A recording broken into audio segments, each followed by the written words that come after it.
আসসালামু আলাইকুম ওয়া রাহমাতুল্লাহি ওয়া বারাকাতুহু। ভান্ডারিয়া সিদ্দিকিয়া কামিল মাদ্রাসা অনলাইন শাখায় আজকে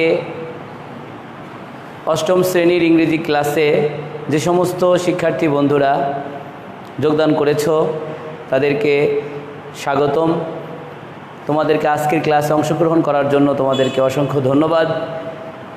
আশা করছি আমাদের ধারাবাহিক যে ক্লাসগুলি চলছে এই ক্লাসগুলির দ্বারা তোমাদের অবশ্যই উপকার হচ্ছে, তোমরা উপকৃত হচ্ছ এবং তোমাদের এই পড়ালেখা ধারাবাহিকতা যেটা ছিল করোনা ভাইরাসের কারণে যেটা সামান্য ব্যাঘাত ঘটেছে এবং সেটাকে উত্তরোত্তর পুষিয়ে দেওয়ার জন্য ব্যাঘাতটাকে আমাদের সুন্দর মতো শিক্ষা অর্জনের জন্য যে সুব্যবস্থা ভান্ডারিয়া সিদ্দিকিয়া কামিল মাদ্রাসার এই অনলাইন শাখার পক্ষ থেকে করা হয়েছে, তোমরা এই ক্লাসগুলোকে অবশ্যই গুরুত্ব দিবা এবং তোমরা এই ক্লাসগুলো নিয়মিত দেখবা এবং যারা জানে না তাদের কাছে জানিয়ে দিবে, শেয়ার করবে এবং তোমাদের কোনো কথা থাকলে কোনো পরামর্শ থাকলে কমেন্টের মাধ্যমে জানিয়ে দেবে। তবে একটা কথা তোমাদেরকে প্রথমেই বলি, আমাদের যেই ক্লাসগুলি এখন চলছে মাদ্রাসা স্বাভাবিক যখন খুলে যাবে তখন কিন্তু যেই পড়াগুলি এখন পড়ানো হচ্ছে এই পড়াগুলি আর নতুন করে পড়ানোর সুযোগ থাকবে না। সীমিত সময়ের মধ্যে আমাদের পরীক্ষার হলে বসতে হবে। এই জন্য তোমরা এই ক্লাসগুলোকে অবশ্যই গুরুত্ব দেবে এবং এই ক্লাসগুলি করার জন্য চেষ্টা করবে। সুপ্রিয় শিক্ষার্থী, আজকে আমরা ন্যারেশন সম্পর্কে কিছু আলোচনা করব। আমরা জানি অষ্টম শ্রেণীর 12 নং প্রশ্নের উত্তরে ন্যারেশন পরিবর্তন করতে হয়। ন্যারেশন ইংরেজি গ্রামারের একটি গুরুত্বপূর্ণ অংশ, যেটা আমরা জানি অষ্টম শ্রেণী থেকে শুরু করে অনার্স এবং ডিগ্রির কম্পালসারি ইংলিশ সাবজেক্ট পর্যন্ত প্রত্যেক ক্লাসেই রয়েছে। সুতরাং আমরা যদি ন্যারেশনের বেসিক অর্থাৎ ফাউন্ডেশন যেই টপিকগুলো রয়েছে, ফান্ডামেন্টাল যে নিয়মগুলো রয়েছে, এগুলাকে যদি আমরা আয়ত্ত করতে পারি স্তর বাই স্তর প্রত্যেক ক্লাসের মধ্যে গিয়ে আমরা ন্যারেশন সংক্রান্ত যে কোনো সমস্যা সমাধান করতে পারবো ইনশাল্লাহ।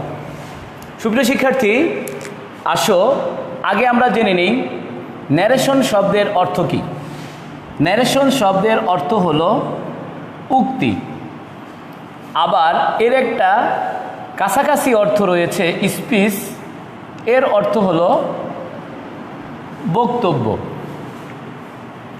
উক্তি এবং বক্তব্য এই দুয়ের মাঝে খুব একটা বেশি পার্থক্য নেই। আমরা জানি বক্তার বক্তব্যকে উক্তি বলে, তো ন্যারেশনের শাব্দিক অর্থ আমরা পেলাম উক্তি, আর এর সংজ্ঞাটাও আমরা পেলাম বক্তার বক্তব্যকে ন্যারেশন বা উক্তি বলে।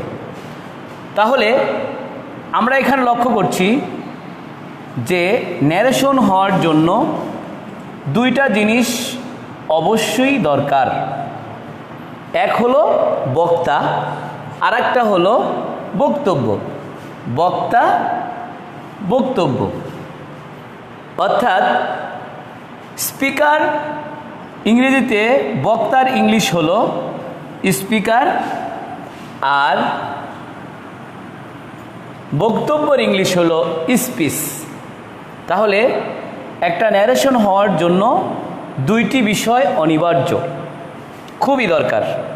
একটা হলো স্পিকার বক্তা, আর একটা হলো স্পিচ বক্তব্য।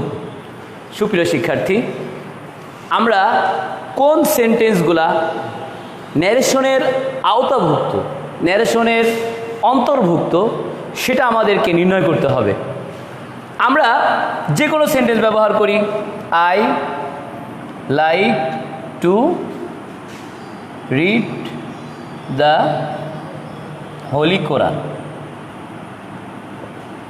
এটা একটা সেন্টেন্স,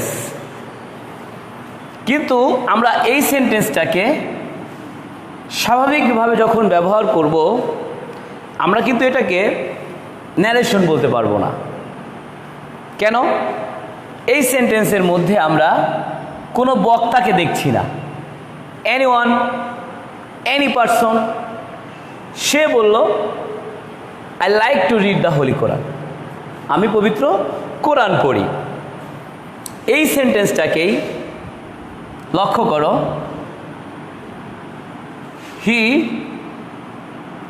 সেইড টু মি, অর্থাৎ আমার ন্যারেশনের যে দুইটা অংশ ছিল, যখন একটা সেন্টেন্স ছিল তখন কিন্তু ওটাকে আমরা ন্যারেশন বলতে পারিনি, কিন্তু যখন এখন দুইটা অংশ হয়ে গেল, হি সেইড টু মি, সে আমাকে বলল I like to read the holy Quran, আমি কোরআন পড়তে পছন্দ করি।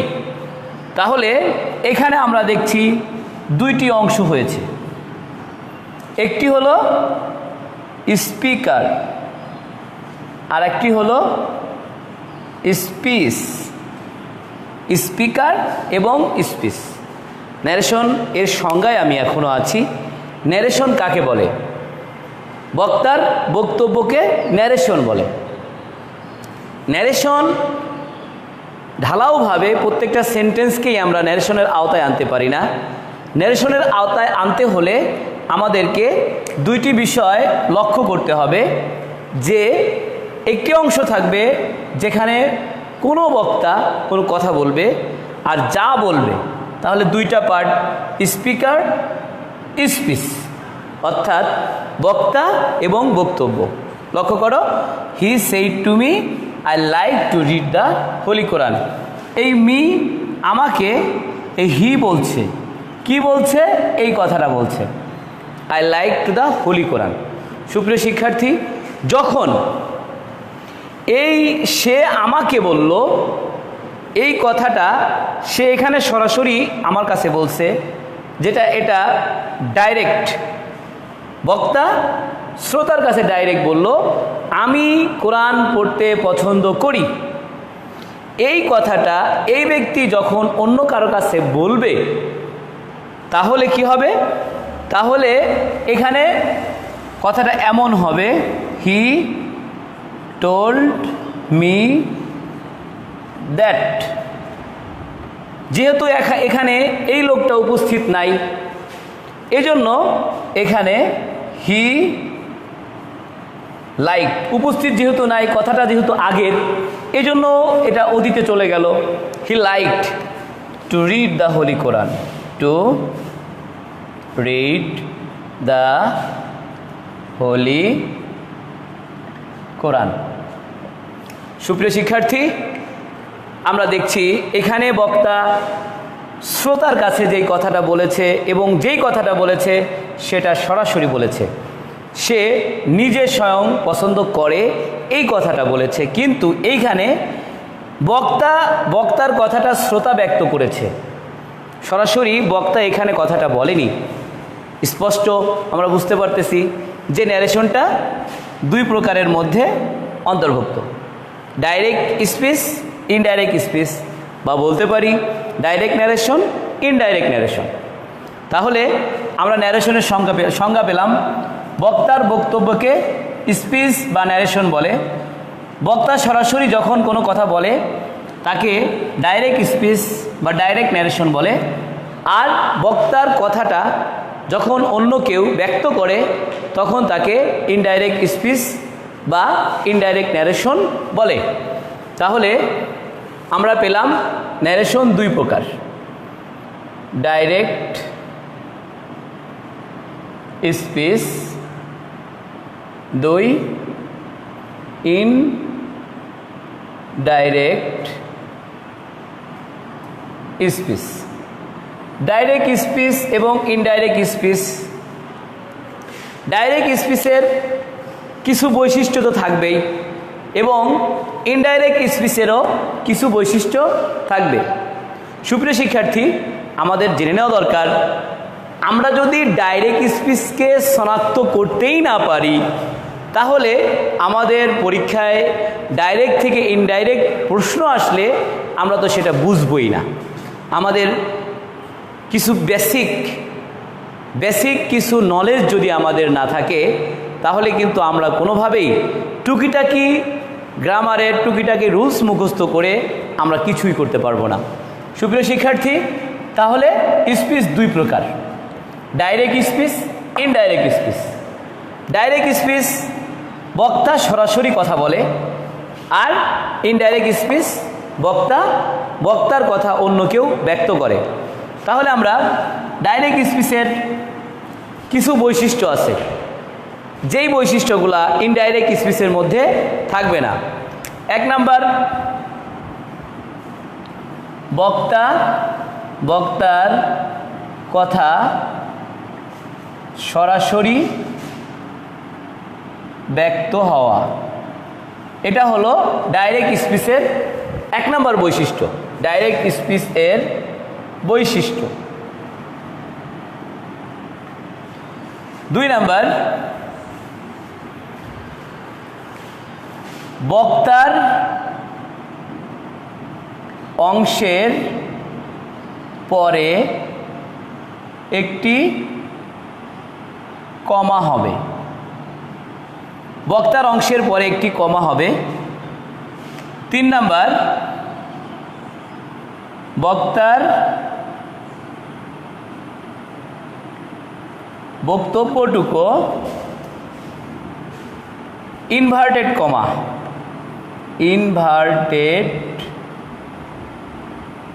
কমা দ্বারা আবদ্ধ থাকবে।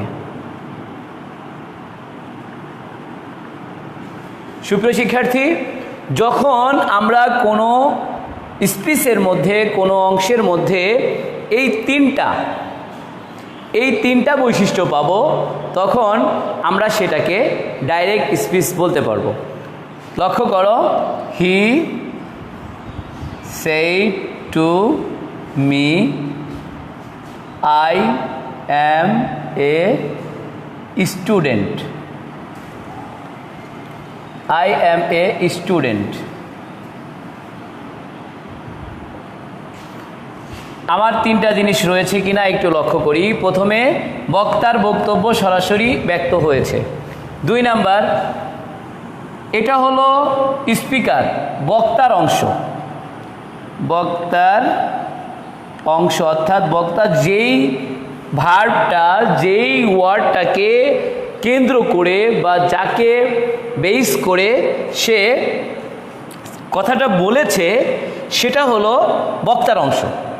আমরা দেখতে পাচ্ছি বক্তার অংশের পরে একটা কমা রয়েছে। তাহলে 2 নাম্বার বৈশিষ্ট্য আমি পেয়ে গেলাম। এটাকে আমি কেন ডাইরেক্ট স্পিচ বলবো, এজন্য 2 নাম্বার চিহ্নটি আমি পেয়ে গেলাম, বৈশিষ্ট্যটি আমি পেয়ে গেলাম। 3 নাম্বার, বক্তার বক্তব্যটুকু অর্থাৎ এই যে আই অ্যাম এ স্টুডেন্ট, এই অংশটুকু ইনভার্টেড কমা দ্বারা আবদ্ধ। তাহলে ডাইরেক্ট স্পিচের বৈশিষ্ট্য 3টি বৈশিষ্ট্য, আমরা 3টি বৈশিষ্ট্য এই সেন্টেন্সটার মধ্যে পেয়েছি। সো এটা ডাইরেক্ট স্পিচ। তাহলে ডাইরেক্ট স্পিচের বৈশিষ্ট্য হলো 3টা, বক্তার কথা সরাসরি ব্যক্ত হওয়া, বক্তার অংশের পরে একটি কমা হওয়া, বক্তার বক্তব্যটুকু ইনভার্টেড কমা দ্বারা আবদ্ধ থাকা। তাহলে বক্তা সরাসরি কথা বলেছে, বক্তার অংশের পরে ছোট একটি কমা হয়েছে, এবং যেই কথাটুকু বলেছে সেইটা হলো ইনভার্টেড কমা দ্বারা আবদ্ধ রয়েছে। সুপ্রিয় শিক্ষার্থী, আশা করি তোমরা বুঝতে পেরেছো ডাইরেক্ট স্পিচ থেকে এখন ইনডাইরেক্ট স্পিচের বৈশিষ্ট্যটা। তুমি এটাকে শুধু নেগেটিভ করে দাও, এটাকে শুধু চেঞ্জ করে দাও। বক্তার কথা সরাসরি ব্যক্ত না হওয়া, বক্তার অংশের পরে একটি কমা না হওয়া, বক্তার বক্তব্যটুকু ইনভার্টেড কমা দ্বারা আবদ্ধ না থাকা। যেমন, হি told me that he was a student. তাহলে এইটা ডাইরেক্ট, যার মধ্যে 3টা বৈশিষ্ট্য আছে, আর এইটা ইনডাইরেক্ট, এই 3টা বৈশিষ্ট্যর ব্যতিক্রম আছে। লক্ষ্য করে দেখো, এখানে কিন্তু কোনো কমা নাই, এখানে বক্তা সরাসরি কথাটা নিজে বলে নাই, এবং এই বক্তব্যের অংশে অর্থাৎ ইনডাইরেক্ট অংশের মধ্যে কোনো ইনভার্টেড কমা নেই। সুতরাং আমরা ডাইরেক্ট স্পিচ এবং ইনডাইরেক্ট স্পিচ এর বৈশিষ্ট্যগুলি জানতে পারলাম। এখন আসো ডাইরেক্ট থেকে ইনডাইরেক্ট কিভাবে করতে হয়। ডাইরেক্ট থেকে ইনডাইরেক্ট করার জন্য আমাকে কতিপয় রুলস, কতিপয় বেসিক আমার কিছু বেসিক এলিমেন্টস আমার জানা দরকার। তাহলে আমি ডাইরেক্ট থেকে ইনডাইরেক্ট করার জন্য যে এলিমেন্টগুলি দরকার সেটা আমি তোমাদের সামনে প্রেজেন্ট করছি। ডাইরেক্ট টু ইনডাইরেক্ট করার এলিমেন্টস বা উপাদান। আজকে আমাদের শিক্ষার্থী বন্ধুদের একটা জিনিস মাথার মধ্যে অলরেডি বসে থাকে, সেটা হলো যে আমরা কিভাবে ভালো রেজাল্ট করব, আমরা কিভাবে ভালো পারব। কিন্তু আমাদের এই টেন্ডেন্সি থাকা দরকার, এই জিনিসটা আমি কিভাবে ভালো মতো বুঝবো, আমি এটাকে আত্মস্থ করব এবং এ থেকে আমি আউটপুট বের করতে পারবো। যদি আমাকে আউটপুট বের করার একটা টেন্ডেন্সি মাথায় থাকে, তাহলে আমাকে ওই জাতীয় ইনপুট গ্রহণ করতে হবে, যেই ইনপুটের উপরে ডিপেন্ড করে আমার আউটপুটটা বের হবে। আমরা মনে করি, আমরা টিচারদের কাছে এক্সপেক্ট করি, আমরা আশা করি এমন কিছু রুলস শিখিয়ে দিক, এমন পদ্ধতি শিখিয়ে দিক যে পদ্ধতির দ্বারা আমি খুব সহজেই পরিবর্তন করতে পারি। বিষয়টা এমন নয়। আমাদেরকে জানতে হবে যে এইটা পরিবর্তন করার জন্য আমার মৌলিক কোন কোন জিনিস দরকার। ডাইরেক্ট থেকে ইনডাইরেক্ট করার জন্য আমার কি কি উপাদান দরকার। এক কাপ চা বানানোর জন্য কিছু উপাদান লাগে, সেই উপাদানগুলি আমরা জানি। পাতিল লাগে, পানি লাগে, চা পাতি লাগে, চিনি লাগে, কাপ লাগে, চামচ লাগে ইত্যাদি। যখন আমি রেডি করব তখন আমি এক কাপ চা তৈরি করে খেতে পারবো। তাহলে ডাইরেক্ট থেকে ইনডাইরেক্ট করার জন্য যেই উপাদানগুলি আমার দরকার, এই উপাদানগুলি যদি আমার কাছে থাকে, আমার আয়ত্তে থাকে, তাহলে ডাইরেক্ট থেকে ইনডাইরেক্ট করা আমার জন্য খুবই সহজ হয়ে যাবে। 1 নাম্বার, সাবজেক্ট অবজেক্ট এবং পসেসিভ। সাবজেক্ট অবজেক্ট পসেসিভের জ্ঞান আমাকে থাকতে হবে। 2 নাম্বার, টেন্স। 3 নাম্বার, ভার্ব এর রূপ। 4 number, word meaning. 5 number, auxiliary verb, যেটাকে আমরা বলতে পারি ডিটেলস ভার্ব বা অক্সিলারি ভার্ব।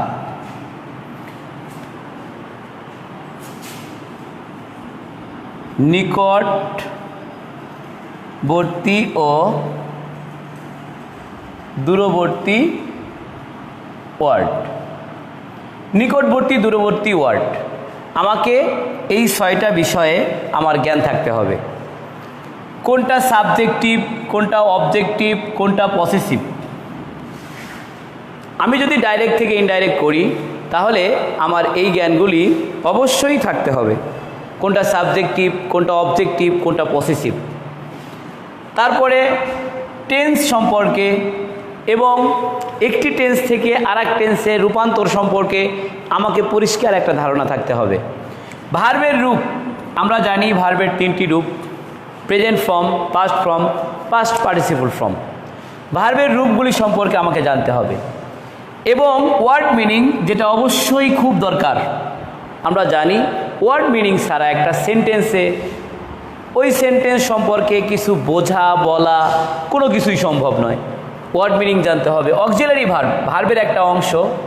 অনেকগুলি অক্সিলারি ভার্ব আছে, to be auxiliary, am, is, are, was, were, to have, have has had, এবং to do, do did does, modal shall should will would can could may might must need dare ought to. এই যে auxiliary ভার্বগুলা, এই auxiliary verb সম্পর্কে আমার একটা মোটামুটি ধারণা থাকতে হবে। নিকটবর্তী এবং দূরবর্তী, যেমন বা অল্টারনেটিভ কিছু ওয়ার্ড, দিস এটা এখানে, দ্যাট ওখানে, নাও এখন, দেন তখন, এটা কিন্তু বিপরীত নয়, বরং এটাকে বলা হয় কাছাকাছি বা দূরবর্তী এই জাতীয় শব্দ।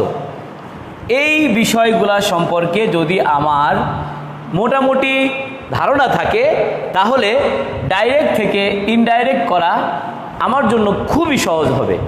আমরা মনে করি গ্রামার আইটেমগুলোর মধ্যে ন্যারেশন সবচেয়ে কঠিন একটা বিষয়। সুপ্রিয় শিক্ষার্থী, মোটেই না। আমি তোমাদের কাছে ন্যারেশনটাকে এমনভাবে প্রেজেন্ট করতে চাই যে তোমাদের কাছে মনে হবে narration is the easiest subject among the English grammar. ন্যারেশনটা হলো সবচেয়ে সহজ বিষয় ইংলিশ গ্রামারের মধ্যে, এবং বাস্তবেও তাই। তুমি একটু নিজেকে অ্যাডজাস্টমেন্ট করার চেষ্টা করো, টেক ইট ইজি প্লিজ, এটাকে তুমি সহজভাবে গ্রহণ করো। সাবজেক্ট তুমি চিনো যে কারা সাবজেক্ট হয়, ব্যক্তিগত নাউন, সমস্ত নাউনগুলোই সাবজেক্ট হতে পারে, আবার অবজেক্ট হতে পারে। সেন্টেন্সের শুরুতে বসলে সাবজেক্ট হবে, পরে বসলে অবজেক্ট হবে। এবং এই সাবজেক্টটা প্রোনাউন থেকে সাবজেক্টিভ প্রোনাউন আছে, আমরা পার্সোনাল প্রোনাউনের মধ্যে আমরা জানি I, we, you, he, she, they, it, এটা হলো সাবজেক্টিভ। এর অবজেক্টিভ আছে me, us, you, his, him, her, them, it. এগুলোর পজিটিভ আছে মাই, অর্থাৎ এক একটা তিনটা, I, me, my, we, us, our. সুপ্রিয় শিক্ষার্থী, আমি আজকের ক্লাস আর লঙ্গার করব না, আজকের ক্লাস আমি আর দীর্ঘায়িত করব না। এই বিষয়গুলো সম্পর্কে আমি তোমাদেরকে আগামী ক্লাসে ডাইরেক্ট থেকে ইনডাইরেক্টে কিভাবে যেতে হয় সেটা তোমাদেরকে শেখাবো ইনশাআল্লাহ, আল্লাহ তাআলা যদি তৌফিক দান করেন। এবং তোমাদের আজকের বাড়ির কাজ থাকবে, তোমরা এই 6টি বিষয়ে তোমাদের গ্রামারের মধ্যে আলোকপাত করা আছে, আলোচনা করা আছে। তোমাদের ক্লাসেও আমি এই বিষয়ে আলোচনা করেছিলাম, তো সেটাকে তোমরা একটু খুঁজে নিয়ে দেখে রাখবে। সাবজেক্ট সম্পর্কে তুমি পড়বে, কারা সাবজেক্ট হতে পারে, কারা কারা সাবজেক্ট, অবজেক্ট কারা হতে পারে, কারা কারা অবজেক্ট, পসেসিভ, টেন্স, ভার্ব, কিছু ওয়ার্ড মিনিং এবং অক্সিলারি ভার্ব। ওয়ার্ড মিনিং, নতুন ওয়ার্ড মিনিং তুমি আয়ত্ত করবা বা মুখস্থ করবা, এটা বড় ফ্যাক্ট না। বড় ফ্যাক্ট হলো তুমি যেগুলা জানো সেগুলাকে একটু রিভাইজ করে নেওয়া, এবং নিকটবর্তী দূরবর্তী যেই ওয়ার্ডগুলো আছে এই ওয়ার্ডগুলো তোমরা পড়বা। আগামী ক্লাসে আশা করি তোমাদেরকে আমি ডাইরেক্ট থেকে ইনডাইরেক্ট করার সহজ কিছু পদ্ধতি তোমাদের সামনে প্রেজেন্ট করতে পারবো। তবে হ্যাঁ, এটাকে যদি তোমার মধ্যে তুমি অ্যাকোয়ার্ড করতে চাও, অর্জন করতে চাও, সেক্ষেত্রে তোমাকে এই বেসিক নলেজগুলা, এই ডাইরেক্ট থেকে ইনডাইরেক্ট করার এলিমেন্টগুলো অবশ্যই পড়তে হবে। সুপ্রিয় শিক্ষার্থী, আসলে বর্তমান পরিস্থিতির আলোকে আমাদের এই ব্যবস্থাপনা তোমাদের একান্তই শুধু তোমাদের জন্য। তোমরা ভালোভাবে পড়াশোনা করো, বাড়ি বসে থেকে অলস সময় না কাটাও, তোমাদের সুন্দর একটা জীবন তোমাদের গড়ে উঠুক, দেশ ও জাতি সুন্দর একটা নাগরিক পাক, সেটাই এই প্রত্যাশা নিয়ে তোমরা যোগ্য হয়ে গড়ে ওঠো, চতুর্দিকে তোমাদের সুনাম ছড়িয়ে পড়ুক, এই প্রত্যাশা নিয়ে আমাদের এই আয়োজন। এজন্য তোমাদেরকে বিনীতভাবে আবারও আমি অনুরোধ করছি, তোমরা এই ক্লাসগুলো বেশি বেশি করে অংশগ্রহণ করবা এবং এই ক্লাসগুলো বেশি বেশি করে দেখে এটাকে কোনোভাবেই অবহেলা করার চেষ্টা করবে না। তো মনে রাখবা, আবারও স্মরণ করিয়ে দিচ্ছি, আমাদের এই ক্লাসগুলা সিলেবাসের ধারাবাহিকতায়, প্রত্যেকটা ক্লাস সিলেবাসের ধারাবাহিকতায় আমাদের হচ্ছে, এবং আশা করি আমাদের এটা চলমান থাকবে ইনশাআল্লাহ, তোমাদেরকে যোগ্য করে গড়ার লক্ষ্যে। এই জন্য তোমরা এগুলোর উপরে গুরুত্ব দিবা। তোমাদের ভালো লাগলে লাইক করবা, কোনো মতামত থাকলে কমেন্টসে জানাবা, এবং এই ক্লাসটা অন্যকে দেখার জন্য, সুযোগ করে দেওয়ার জন্য তুমি অবশ্যই শেয়ার করবা। আজকের মতো এখানে শেষ করছি। আসসালামু আলাইকুম ওয়া রাহমাতুল্লাহ।